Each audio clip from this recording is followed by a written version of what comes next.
Ladies and gentlemen, good day and welcome to Emami Limited Q1 FY23 earnings conference call hosted by IIFL Securities Limited.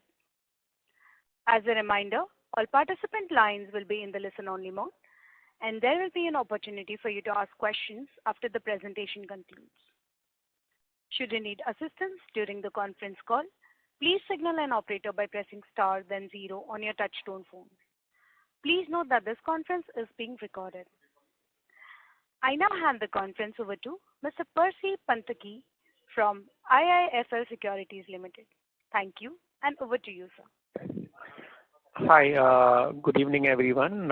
Thank you for participating in this conference call for Emami's Q1 FY23 results. I have with me from the company Mr. Mohan Goenka, Director, Mr. Vivek Dheer, CEO International Business, Mr. Vinod Rao, President Sales, Mr. Gulraj Bhatia, President Healthcare Division, and Mr. Rajesh Sharma, President Finance and IR. I'll hand over the call to Mr. Mohan Goenka for his initial comments. Over to you, sir. Thank you, Percy. Very good evening, friends. I welcome you all to this conference call on Emami's result for the first quarter of FY23. As you all are aware, the environment continues to remain challenging with the FMCG sector impacted by an unprecedented inflation leading to subdued consumer sentiments and lower margins in this quarter. Despite the challenges, I am happy that we have reported a resilient performance and profitable growth in Q1 FY23. On a high base of 37% growth in the last quarter, our revenues at 778 crores have grown by 18% in this quarter. Our domestic sales grew by 13% on a high base of 42% with a volume growth of 8%. With our newly acquired brand Dermicool contributing around 8% to the domestic sales. International business grew strongly by 45% on a base of 17%. Our overall volume growth has been around 10% in this quarter. The quarter has been challenging for us where we have seen significant correction in two categories: pain management by 30% and healthcare range by 25%, led by immunity portfolio.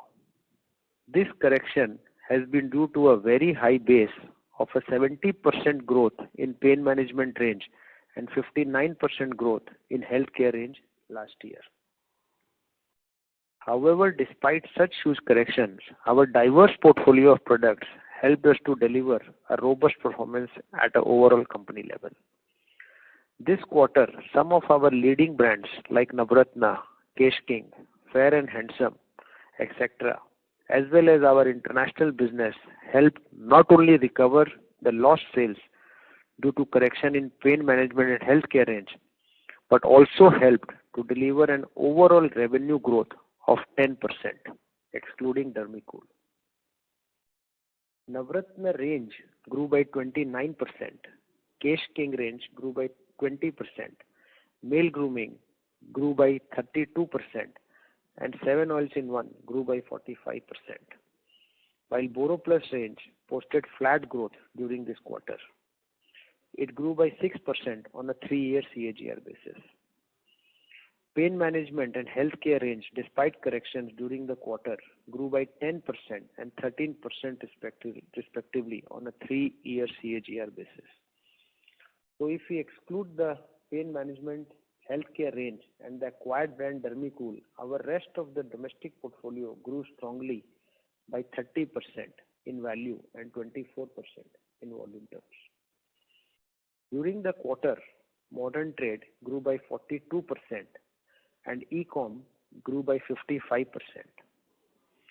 In this quarter, the contributions of e-commerce channels increased to 7.6% and modern trade increased to 8.2% of the domestic revenues. CSD grew by 23% during the quarter.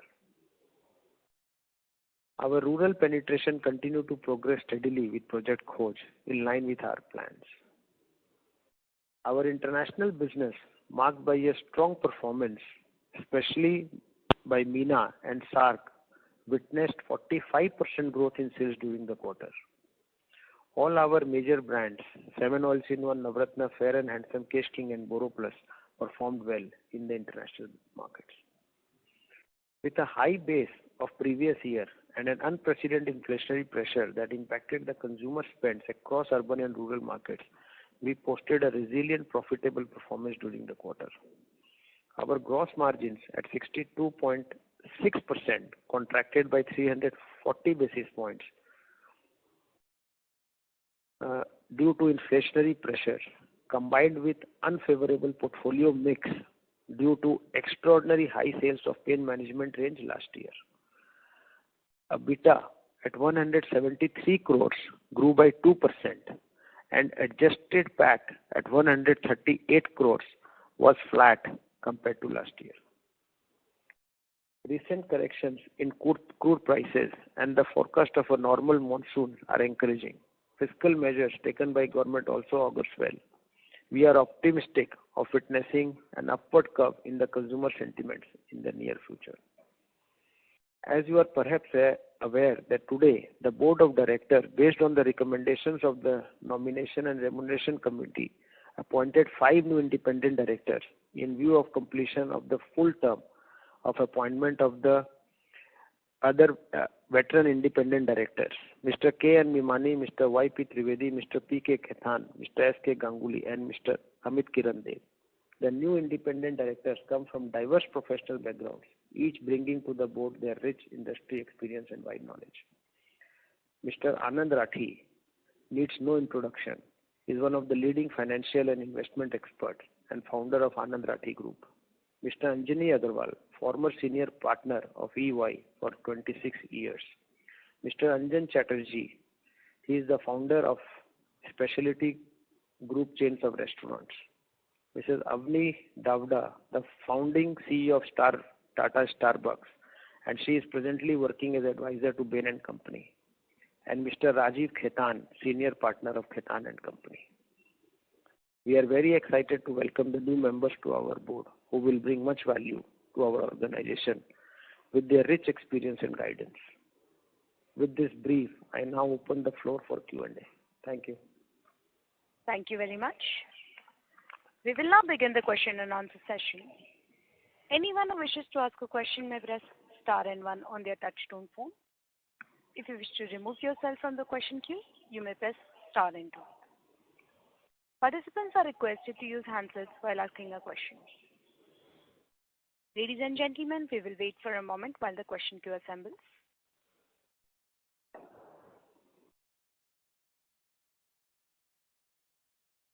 The first question is from the line of Abneesh Roy from Edelweiss. Please go ahead.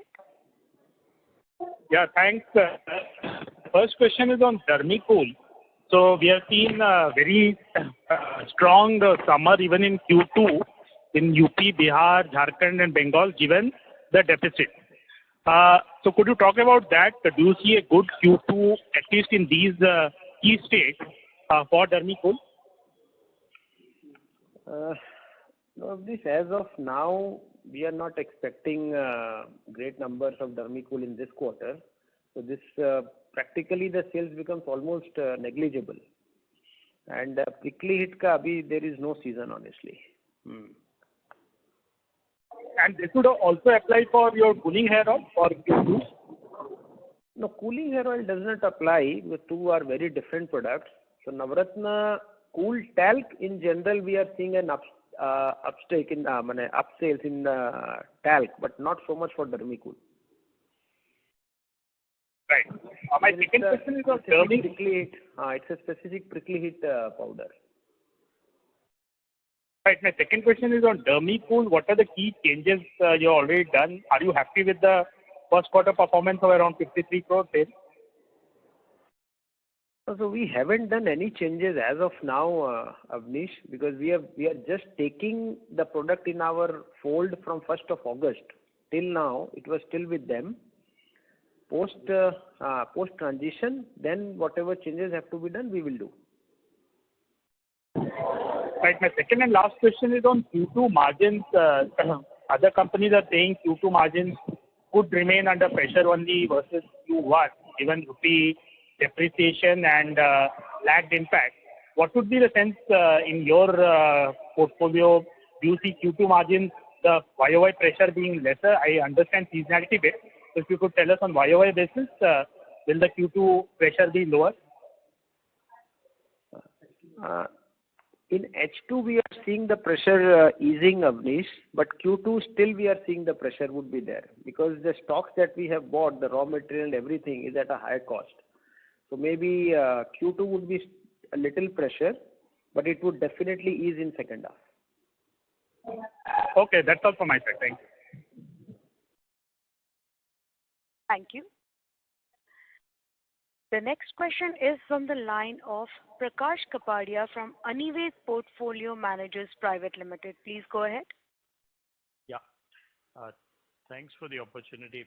On Dermicool, given that, it's a fairly summer season product, when do we expect, the brand to clock pre-COVID sales of around 110, 115 crores? In the PPT, you mentioned some initiatives, or it's too early once it comes under your fold in August, and then we'll have some more game plan and clarity?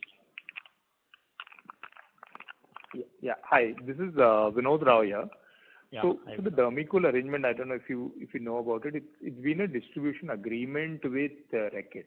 So their system continues to sell it this quarter, and the brand actually tapers off. So it just becomes zero, close to zero sales in August. So what we will really see is the true benefit coming out when we start loading, which is the JFM and the April, May, June quarters. That's when we'll start realizing the true potential of that brand.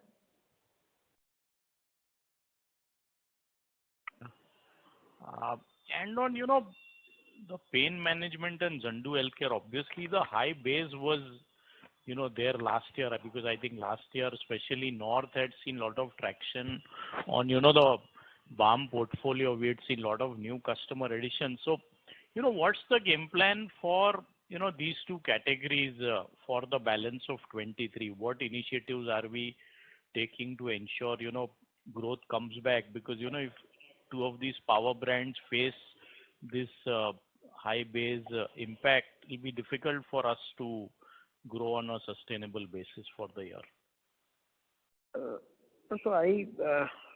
Prakash, it's not that way. This quarter also you would have seen that despite of such a decline in these two categories, we have still managed to grow in other portfolios. Right. So definitely due to COVID-induced, those were absolutely due to the COVID this thing. Now we are seeing good traction in all the other categories. So there would be a challenge as far as this is concerned. Not that we are leaving it. We would still advertise. We are still going aggressive. But it is not possible to match the numbers of last year. And we haven't taken that in our targets also, honestly. Okay. So overall, we are still confident at the company level we will be able to grow at good single digit despite a very high basis of last year. Okay. And lastly, for Rajesh, what kind of amortization can we expect for Dermicool and Kesh King on a quarterly basis? Because I think Kesh King is now tapering off. Much of it is done, but on Dermicool and this quarter also we've seen a amortization figures. If you could give some sense for the balance quarters of 23 and onwards. Right. So this June quarter was the last quarter for Kesh King amortization. Right. So going ahead, roughly 22 odd crores should be the amortization for Dermicool and the other brands which we have. 22 crores. Fine. Thank you. Yeah. I'll join back if I have questions. Thank you. Thank you. The next question is from the line of Shirish Pardeshi from Centrum Broking. Please go ahead. Yeah, hi Mohanji, Rajeshji, thanks for the opportunity. I have four questions, starting with international division. it is very astonishing to see the growth is very strong. Could you please elaborate what is driving this growth? I mean, if I look at last 2-3 years, we've had Russia and Ukraine problem, which has just started. But before that, when we stretch, we had a distributor arrangement, which we have revived. So all those pain points is behind, and we can expect this kind of growth going forward.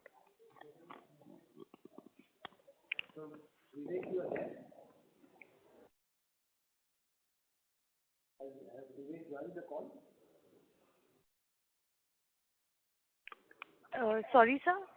Can you please repeat? I'm asking has Vivek joined the call? Sir, I'll have to check.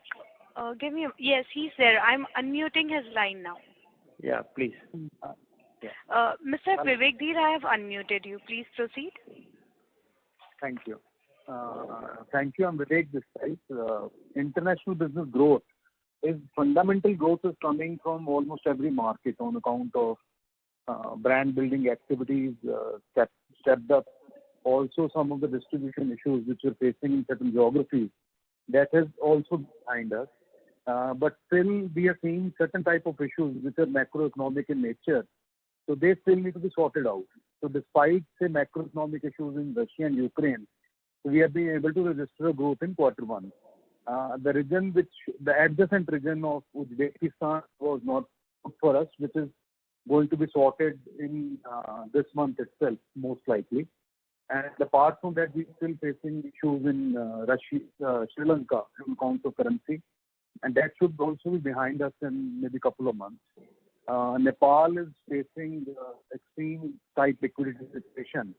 We are also working on asking our distribution partners to expand their investments into the market so that even that can be behind us. So most of the issues are teams working so that we continue to deliver a decent growth. Some of the growth which we are observing in this quarter is on account of a slightly lower base also of last year. It was a growth base, but not as big a base. So hence, these numbers of 45% type thing may not be there, but we will be decent double-digit growth in every quarter. Vivek, that was very helpful. I have just one sub question. In Bangladesh, we have taken a lot of steps in terms of distribution enhancement. So could you tell me how much was the growth in last 2-3 years and this year? Bangladesh, we took distribution steps and also automation of the entire system and processes over there, so that now we have a last mile visibility. We have mapped close to 130,000 odd outlets into our SFA system. The daily productivity, that is also visible. So actions are being taken based on that. So last 2-3 years, we have been growing in double digits. Even this quarter has registered a decent growth despite Ramadan and Eid, both Eids falling in this quarter. Despite that, growth has been visible. But I think the opportunity over there is far bigger than what we are registering the numbers as on date. We see bigger opportunities over there. And hence, I think management time and direction on Bangladesh, we are going to invest more in this particular area. Yes, wonderful. Thank you. Mohanji, my second question is on rural. Last 2-3 quarters, you have been highlighting that there is a pain in rural segment. How this quarter or maybe going forward, any qualitative comments you would like to offer, whether the growth is improved or is still lagging? Vinodya, so rural, we're seeing those headwinds, which is the economic headwinds and the slowdown that we're surely seeing that. But we've not stopped any of our initiatives that we've made. The investments that we're making in terms of all the expansion, that is going in full steam. We are well ahead of our plans on addition of towns, and all the productivity measures, we're hitting that. And if you really look at a company level with the BAMS basis, we are still growing in rural, which is faster than our wholesale, and we will continue to do that. So the net of portfolio without BAMS, without pain portfolio, our rural is actually growing at 21%. So it's doing well for us. We will continue to grow. The BAM basis will slightly ease out as we move in the forward quarters, and our investments will go up. And towards the second half, we have a further expansion where we will add close to another 10,000-11,000 towns. So we stand to get incremental out of those.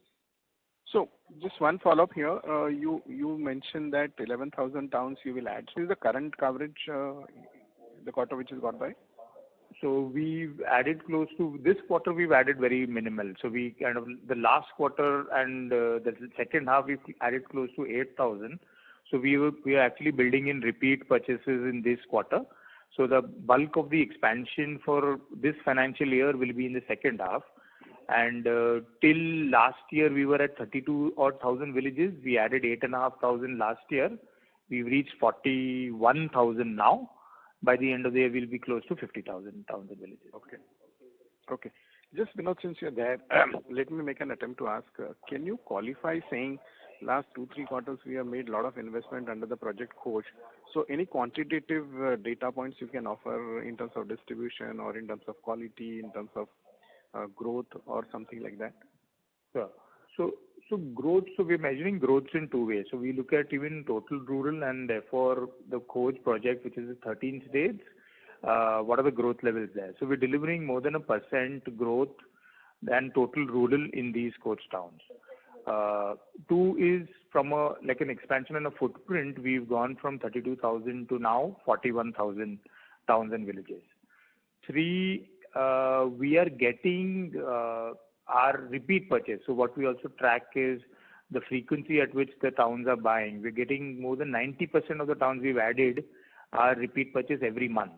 And this is a monthly phenomenon. It's not like a YTD repeat purchase. So, and when we look at it, all of these parameters put together, plus the productivity of the people that we put in, we've added around 453 people on ground, which has taken our rural footprint manpower presence from close to 900 to almost now 1,300. And we're seeing high productivity levels. Our cost to serve is also in well below budget. So overall, we're very happy with the project and the progress we're making. Okay. That's really helpful. My third question is on the healthcare business. What we have seen, the growth obviously on a high basis tapered off. But just wanted to understand the initiatives what we have taken in terms of the new product launches and in terms of penetration. I did have some discussion last time where we are trying to cover the front end with the doctor and the back end with the availability. So maybe if there is some update how this programs, what you have run around, if you can share. Yeah. So in healthcare, this is Gulraj here. Hi, yes, sir. How are you? So in healthcare, basically, as you know, we have two parts of the business. One is the FMCG stroke OTC part, and the other is the Medico part where we reach out to doctors. So regarding the doctor point you mentioned, I think our Medico business has done reasonably well. Despite the high base we had last year, we've done well because of the extra headcount we've added in terms of reaching out to more doctors, to both and to more retailers. And both in the branded ethical business and in the generics classical business, we are on course to deliver the numbers which we have projected for this year. Of course, in the generics business, there was pressure on the immunity range, but the ethicals business has done very well for us compared to the last year. As far as OTC is concerned, basically we did, as I said, have a challenge on the immunity range even for OTC, but we have planned to add about 20% outlets and increase our rural footprint also by 20%. So we will see the results of that in the second half, given the initial seeding time it takes to build that infrastructure. That's really helpful, Gulraj sir. My last question, Mohanji, on the Dermicool part. When we did the acquisition, we said that one quarter we will continue the distribution agreement with Ricket, and the season has panned out. I just wanted to understand two updates. Whether you have already taken Dermicool pan-India because it is having a base of prickly heat. So whether that is happened. On second, if you can say what are the initiatives we said, because in the call when we did the acquisition, you did mention that we are looking for a larger category. So maybe if you can help me, what are the initiatives already taken or maybe will be taken in the future? So Shirish, Dermicool was already a pan-India presence product even when it was with Reckitt's. And as I mentioned that it is coming to our fold from 1st of August. Now the season has gone. That's why we did not take it in the peak season. We did not wanted to do the transition in the peak season. So we are doing it in off season. Now the season comes only in the month of February, March. Before that, whatever steps need to be taken, we will take those steps. As far as new extensions or brands or products are concerned, that we are working upon it. It will take a while for us to launch some of the categories under Dermicool. But the entire distribution will come under our fold from 1st of August. So that will, Mohanji, include the manufacturing in-house, or we will have third party? Yeah, third party. Anyway, it was manufactured by third party, and Okay. we will continue with that. Sure. Thank you, Mohanji. Thanks for the opportunity and all the best to you. Yeah, thank you. Thank you. The next question is from the line of Gaurav Jogani from Axis Capital. Please go ahead. Thank you for the opportunity, sir. And sir, one question is with regards to the Dermicool business acquisition. So, sir, how much of that impact have we seen in terms of the gross margin here? Given that the gross margin profile there was around 55-50% odd, and our overall company margins are north of 60%. So, how much of impact is due to Dermicool?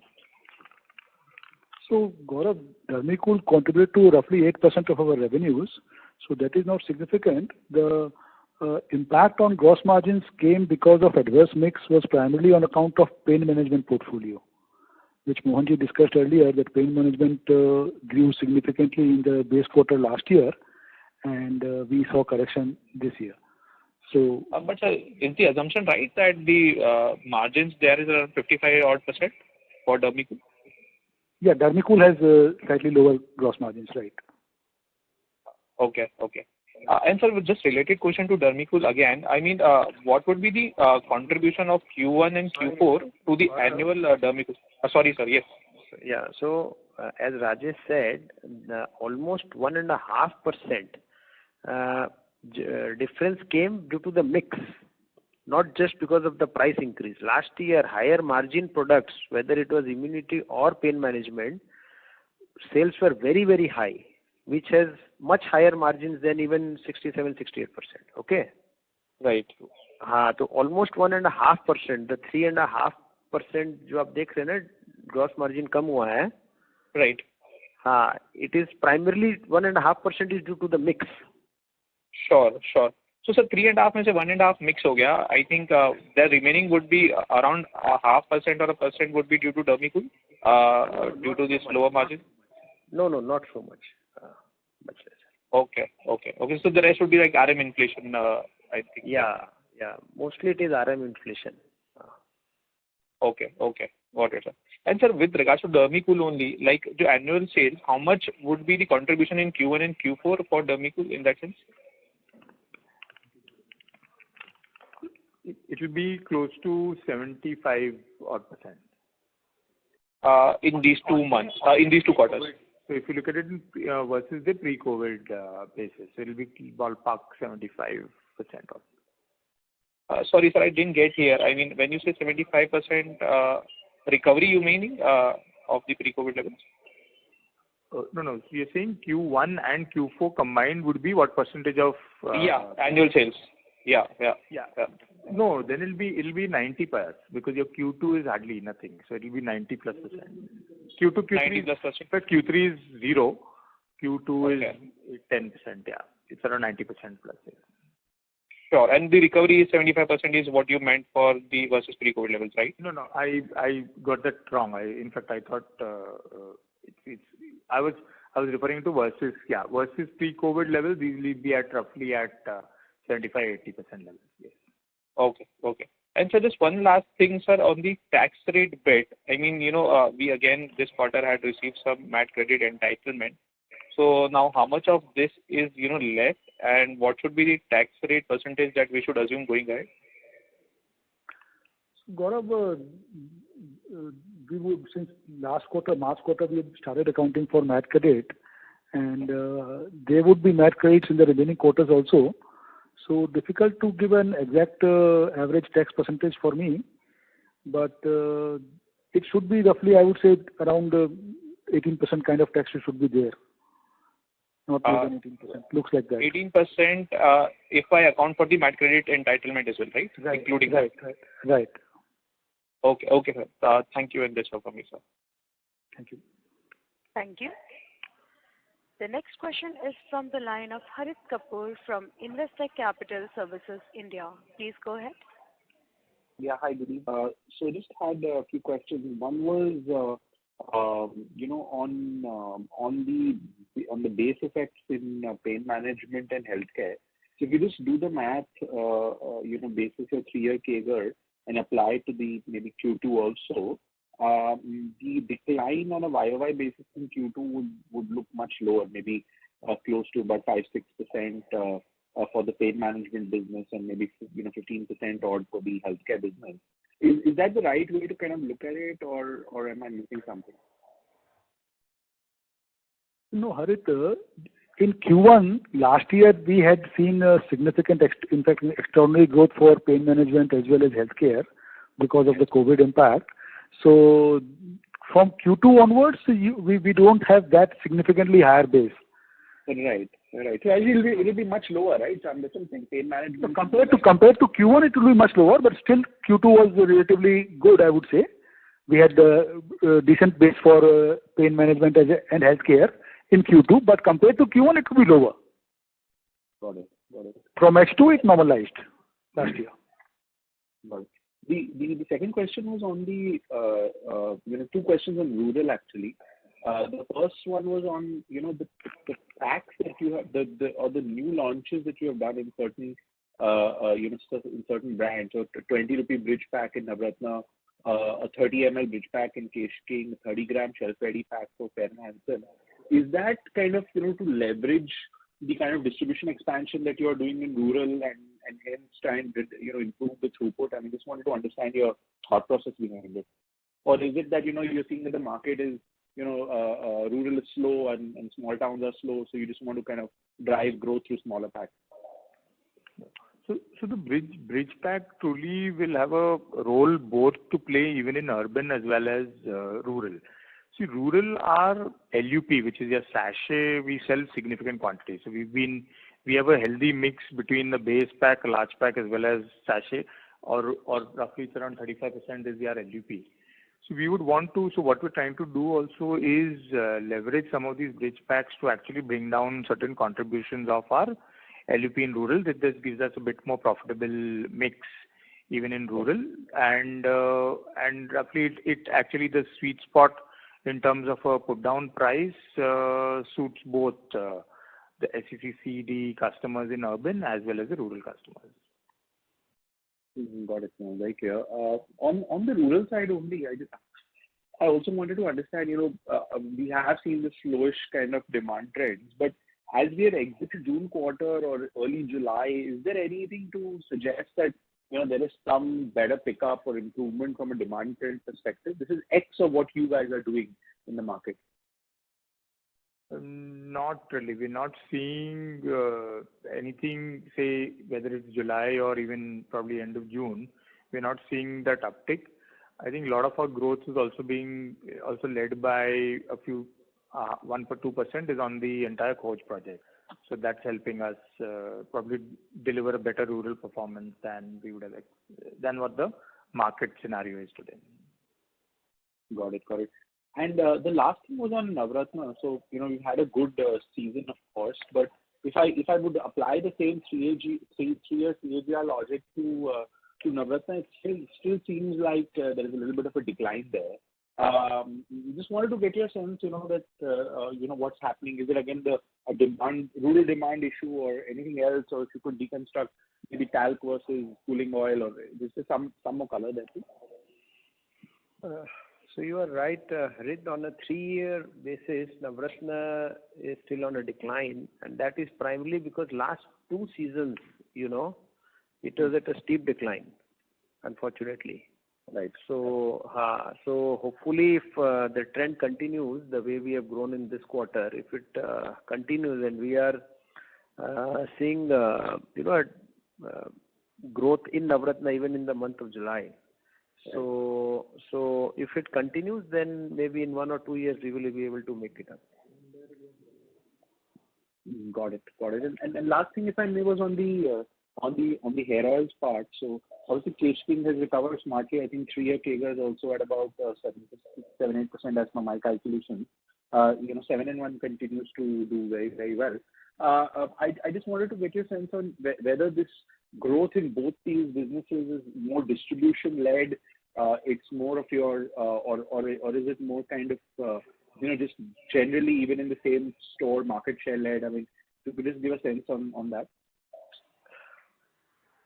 No, so it is, see, in Kesh King, we have taken a lot of initiatives, particularly in the shampoo front. As in my opening remark also, I said we are putting a lot of effort on sachets, and there are other initiatives also. So it is not just distribution led. It is an overall, thrust on the brand. The larger point is what we know that everyone is pointing out is that despite of so much challenges, we are investing on all fronts, whether in healthcare distribution or in consumer care distribution, and same is in Bangladesh and other international markets. The results, unfortunately, we have not seen today because of the market conditions, but I am very, very optimistic. Once the scenario improves, we would see significant benefits coming in. One data point, Modi, how large is shampoo now in the overall Kesh King portfolio? Shampoo is almost, how much percentage? 25% is shampoo in Kesh King. Got it. That was my last question. Thank you. Okay. Thank you. The next question is from the line of Tejas Shah from Spark Capital. Please go ahead. Hi, Mohanji. Thanks for the opportunity. Couple of questions. First, if I see our modern trade and e-commerce selling, even sequentially and YOY both, there is a decent improvement. In fact, in FY20 we were at somewhere around 12.8%, and if I do the math, then somewhere we are now at 15% plus. So, just wanted to know, is there any specific effort that we are putting on this side, A, and B, last year same time we are very bullish on Zandocare.com. So what percentage of our online salience is coming from Zandocare, and then any thoughts on Zandocare's expansion as well? Yeah, I know there. I'll just address the MT and e-com part. So yes, you're right. We are making significant investments on modern trade. So we've done two things. One is we've added a lot of the standalone stores. So our earlier presence was slightly muted. We've added now we are covering close to 6,000 stores, which are standalone modern stores. And these are growing at a significant higher rate. We're growing at almost 80% levels. We've also done significant investment in stores in the large hyper. And we are under a project called Midas, where we're looking at the entire visibility initiatives in store, and that is giving us good growth points, and they're significantly higher growth rates than total modern trade. So these 2-3 initiatives is really helping the modern trade growth, where we are investing behind promoters and in-store visibility. On e-com also, a lot of our large packs. So as a trend, we are seeing e-com specific SKU and portfolio growing at a much faster rate, and with helping driving e-com growth. So we began e-com so we continue to grow at almost 80% on the base e-com, and that's delivering good growth for us. We've invested in the team, we've strengthened the team, we've almost doubled our team from what we began in the first quarter of last year, and that's helping us, and we're doing critical account management listed in most of the accounts, and that's helping driving growth. I'll just give it to Gulraj to address the Zandocare part. Hi. So regarding Zandocare, basically, I think in the last 3-4 months, there has been the same, I think, high base of last year, similar to what we've seen in healthcare and pain management, given the fact that we did particularly well in the pandemic period last year. But we have taken on pretty aggressive growth for this year, especially in the second half of the year, which will be led definitely by a number of new launches we are doing of digital first brands. So along with the existing base brands and the new digital first brands we are launching, many of which will be new to the market, new to the industry, led by strong R&D development, we do see a strong growth potential for Zandu Care, given the fact that many consumers are now moving to buying online, etc. And we are addressing the millennials, the digital natives. So we do foresee strong performance coming, and of course on a small base, related to the overall business will be smaller. But we are obviously investing for the future, not necessarily for this year, but for the next many years to come. Sure. Thanks for very detailed answers. Just follow up on that. So, are there any of our brands which are actually clocking better market share in any of these channels versus, let's say, GT or the traditional ones? I think across our portfolio, if you look at the respiratory, if you look at immunity, if you look at digestives and other segments such as sexual wellness, from whatever we know of, obviously there is no industry tracking which happens like Nielsen, but whatever we've been able to understand from our comparator companies in the market, we seem to have better in terms of growth. If you see both the last couple of years and even in this quarter, our relative performance has been better than theirs. Sure. We have the market share in most of the segments we are present in. Sure, that's helpful. And the last one for Mohanji. Mohanji, you have shared the details of the new board members, and visibly the new board has a good mix of experience and energy. But just curious to know, is this a rotation, or we actually wanted to use this opportunity to bridge certain specific talent or experience gap in our portfolio, in our board members, in terms of what they bring to the table in terms of the think tank that we have? No, so of course the 5 directors, they had completed their term. Okay, so we had to appoint 5 new directors. It was a good opportunity. I think we have got a very good mix of, experienced directors now. I'm sure they would add a lot of value. Sure. That's all from my side, and thanks. All the best. Thank you. The next question is from the line of Vishal Gutka from Phillip Capital. Please go ahead. Yeah. Hi. Most of my questions are answered, but one more question there on the bridge pack. If you can just highlight how bridge packs or what do you call for Navratna, Kesh King and Karan and Son has helped the growth in this quarter. And for Kesh King specifically, 49 rupee bridge pack we will launch. So in that, are you providing applicator as well? Because then how the margins will look? Because if you have to provide the cost of applicator and the bottle, just want to understand on that side. The bridge pack, so we've not gone full hog on the bridge packs, but they're contributing significantly. We just about launched it. We were testing waters in some sense, but they're contributing significantly, around 2-3% as of today. But what we're seeing is the market acceptance was phenomenal, and we've seen us gain actually distribution. We've almost reached 60-70% of the core brand distribution because of these bridge packs. And what we'll continue to do is then keep investing behind this, and looking at this, we will be also looking at other brands of ours where we could launch bridge packs, because this just helps arrest any consumers moving out of category, and if there's any downtrading that is happening, that stays within our category. Okay. And for Kesh King, if you can comment upon?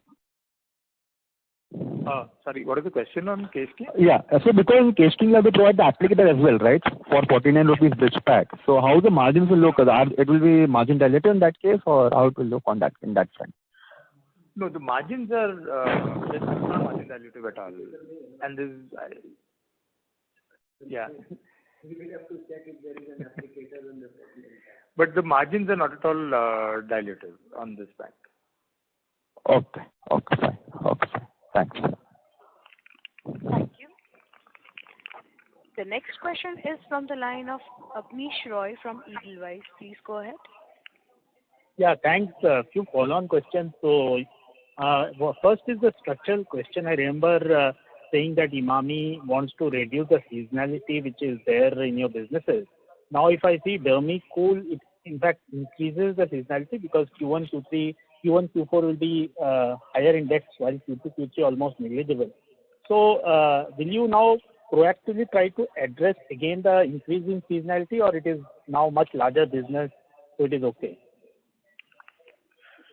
No, Avnish, if it is addressed on its own, it is fine. We don't have a deliberate plan to address it. Okay, because brand building or brand buying is not in our control. If we like something or if it fits within our overall scheme of things, we will keep on acquiring those products, even if it is seasonal. Right. Second is on immunity. Because of COVID, Chyawanprash, etc., saw a huge increase in penetration. But Indians are extremely focused on current theme. So the new customers who got added because of higher penetration, any sense, Mohanji, you have that they will remain, because clearly all companies are saying that now sales have completely come off. This is not peak season. But how do you retain the new customers who had come? I understand the penetration had increased sharply. Gulraj here. So you're right that, ideally a certain number of customers should have been retained, but what we are seeing of the category and the industry as a whole, across all the immunity categories, the levels seem to have gone back to the pre-COVID levels. If anything, there seems to be even more pressure there. While we don't have research data to prove it, at the same time, we do believe that in certain segments, there will be a certain retention which is higher than what it was earlier. But currently, what we are seeing for the industry as a whole, we are not seeing any uptake compared to what it was to pre-COVID levels. The reason could be that many people would have bought these products in last year in October, December, and they are carrying stocks. So right now, people have gone to the other extreme where they're not really the drop is far higher than what one would have thought it is. Now, we don't have data across segments on how many are the existing versus new customers at this point. It's very difficult to judge that. And one question on bridge pack. So one is 20 rupee. I was a bit surprised on that pricing, because normally bridge pack is something, say 13 rupee or 17 rupee, something like that. So my question is, are you giving more value to customer on more grammage for that? So why will customer shift from the LUP to the 20 rupee pack? On which pack were you saying? Which pack specifically? The example you have given in the presentation of the 20 rupee, bridge pack. Yes. Right. So we have, in fact, across our portfolio, we do have a wide range. So whether it's sachet, so we also have a 50 rupee pack, we'll have a 50 ml pack, we have across the brands. So the bridge pack actually is playing between the smallest pack, which is in bottles for each of these brands, and the sachet. So you're right, we don't see complete switch. You won't see the switch between a sachet user who's also an infrequent user in that sense to a bridge pack. But what we're trying to do is look at driving the salience of these packs, which builds profitability for us for those channels as well. So essentially, grammage, you are not really offering more to the customer on the versus a sachet. Is that be correct? No. In a cost point of view, in a price per ml, no. But grammage definitely is. In a per ml, yeah. Yeah, and last question is on quick commerce. Any data you can share? How relevant is it for your categories? And have you tied up with all the key players? In e-commerce? No, quick commerce. 10, 20 minutes, 30 minutes delivery. Quick commerce. Yeah. So we are present on all these platforms. But how is the exposure? As in, any number you can put? How much of sales is coming from quick commerce? But it's very less. So because they also operate with a very limited portfolio, and they largely follow a very essential purchase kind of a model. They're also reinventing the models as channels, and they're trying to look at delivery times which are slightly longer, which actually brings in a bit more planned purchase. So we have only very limited SKU presence in these channels, and we're just participating in that. The numbers are small today. Yeah. So thanks. That's all for me. Thank you. The next question is from the line of Kaustubh Pawaskar from Sharekhan by BNP Paribas. Please go ahead. Yeah, thanks for giving me the opportunity. So I just want to understand that how much was the raw material inflation for this quarter, and whether we have taken any price increase in this quarter? So we have taken roughly 4.5% kind of a price increase, blended price increase across the portfolio. And the inflation has also been very significant, and as a result of which our gross margins are impacted. So two primary reasons, as we discussed earlier, for our gross margins getting impacted. One is the high inflation, and second is the mix impact, because last year in the base quarter, we had high margin categories getting sold.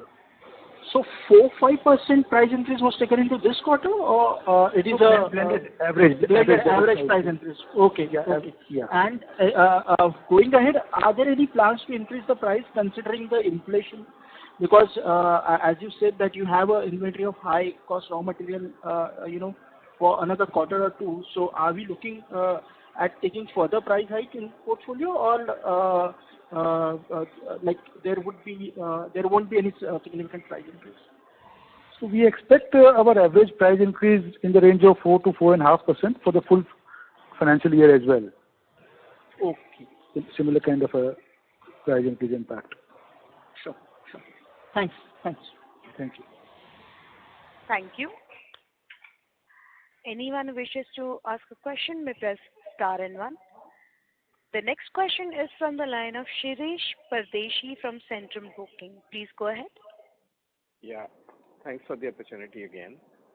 Mohanji, I've got two sub-questions on the margin front. Last time you have guided that there will be a decline in gross margin because of the raw material and investment in the ad spend. So I'm not asking for the next quarter, but how one should look at FY23. How much ad spend do you think you would do?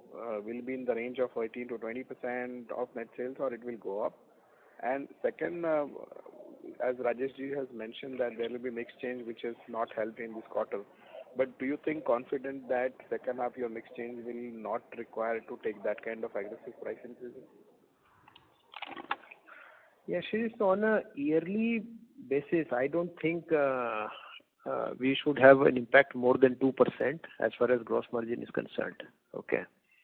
And we would, and A&P, we would try to be almost in the range of about 17 to 18%, not more than that. That is what we have planned. And sorry, what was your last question, Shirish? No, I'm saying, so you said that 200 basis point improve the decline in gross margin which will happen. But I was more keen on if you have any plans, because you mentioned that Dermicool will come in quarter 4. So is that the ad spend you will be able to manage within that range? Yeah, we would be able to manage in 17 to 18%. Okay. Okay, that's it from me. Thank you. Thank you. As there are no further questions from the participants, I now hand the conference over to the management for closing comments. Thank you, Basi. Thank you, IFL, and thank you all the participants for joining us for our Q1 FY23 results call. Thank you. Thank you, everyone. Thank you. On behalf of IIFL Securities Limited, that concludes this conference. Thank you for joining us, and you may now disconnect your line.